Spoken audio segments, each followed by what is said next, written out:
Well, welcome back to the Anti-War Room, and a special welcome to folks from Maine who will be tuning in because of all that we're going to be doing this weekend in Maine, in Portland, at 10 o'clock in the morning at Tommy's Park in Portland, between the corner of Middle and Exchange Streets. 10 o'clock in the morning, and then 2 o'clock up in Bangor, and we're going to be distributing open letters to Senators Snowe and Collins to ask them to stop representing the views of George W. Bush and start representing the views of the people of Maine when it comes to the Bush War in Iraq. So if you're from Maine and you're watching this for the first time, welcome, and we'll see you on Saturday. But let's talk about what's going on here in the nation's capital.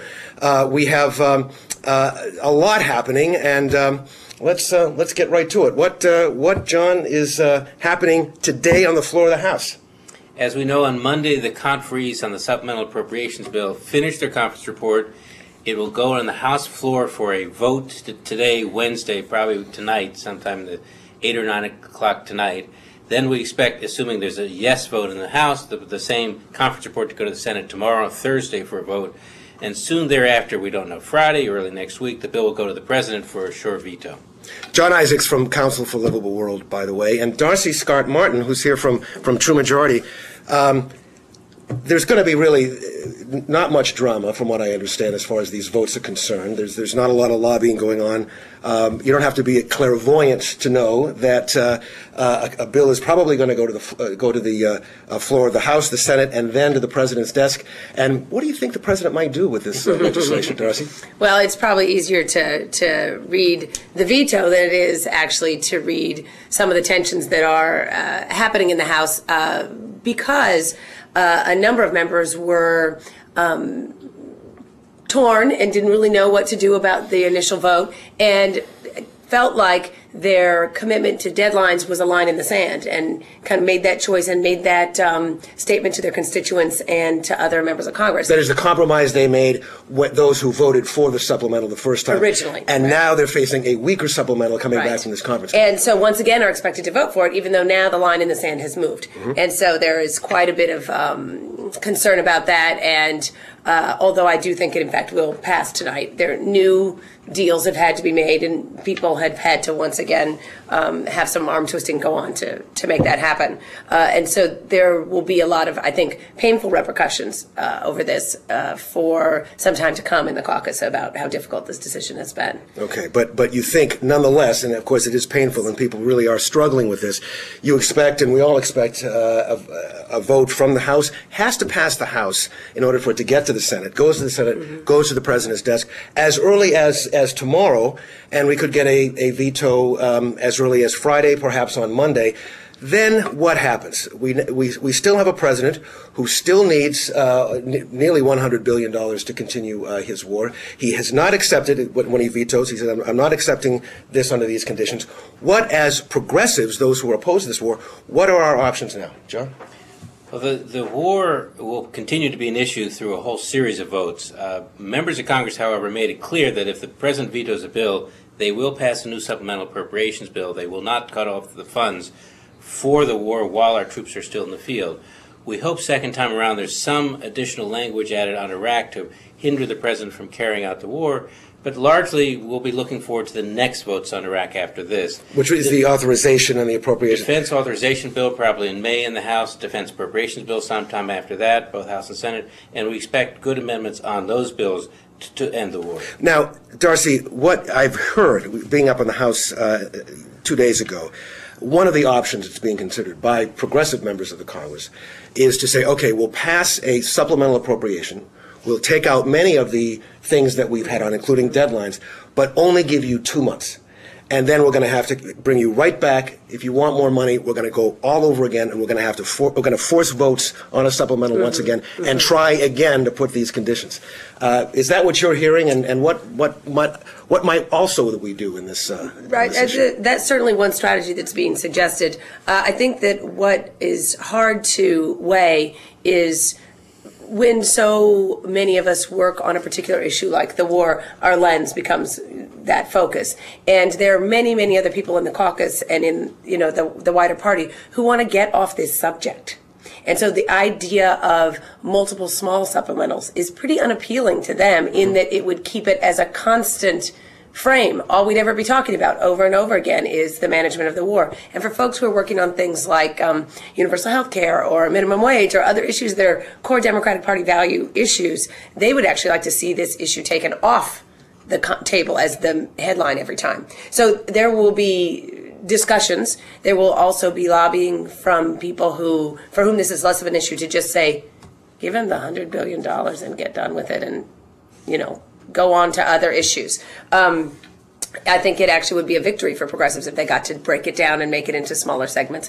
But I'm not sure they're going to get that victory. The idea of chewing gum and walking at the same time, I mean, being able to deal with the war on the one hand, healthcare on the other hand, for most people, why can't you do both? And of course, the way to get this war behind us is to finally vote to stop this war, but of course that's another discussion. We've got several steps for those of you who are trying to keep score at home, and of course last week we were talking with Eric Lever, who's now behind the camera here, about the various options. What we're going to see now, once we're through the supplemental process, one way or another, coming right on the heels is the authorization bill. That is for what John was just referring to, the entire defense program for 08 that starts in October 1. Then there's going to be the foreign ops and State Department funding for 08, and then there's going to be the appropriations process. We have to fund once these programs are authorized.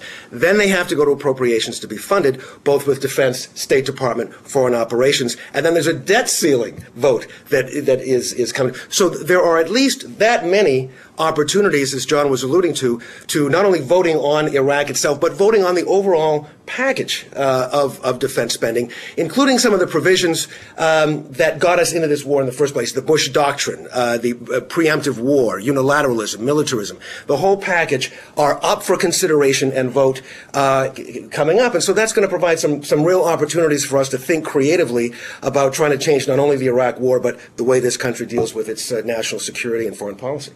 I'd add part of the Democratic strategy this year, besides just trying to stop the war, is even if Democrats fail at that, to push vote after vote after vote.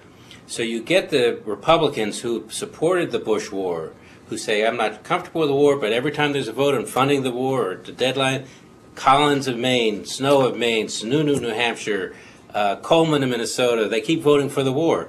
And so there's going to be vote after vote.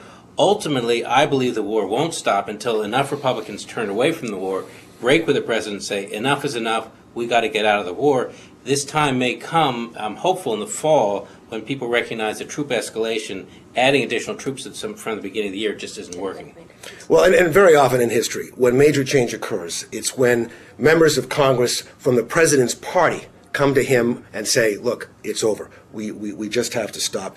And you're right, Republicans like Olympia Snow and Susan Collins in Maine, wringing their hands and saying we have these concerns about the war. But every single time without fail, the president needs a vote to fund the war. They are there 100% lock, stock, and barrel.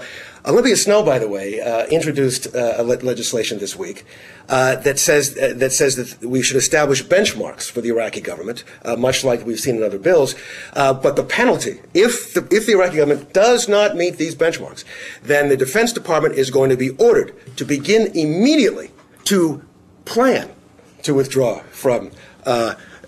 Finally write a plan. Yeah, my goodness. I mean, the idea that we're not planning now, I mean, no matter where you stand on this issue, the fact that we're not planning now for some kind of, withdrawal or redeployment is outrageous, but that's going to be the penalty, folks, if those Iraqis don't stand up to what Senator Snow wants. I think on the House side, you're going to see kind of the progressive end, a continual offering of amendments that had been standalone pieces of legislation or have key elements of them in standalone legislation that kind of across the board out of Iraq.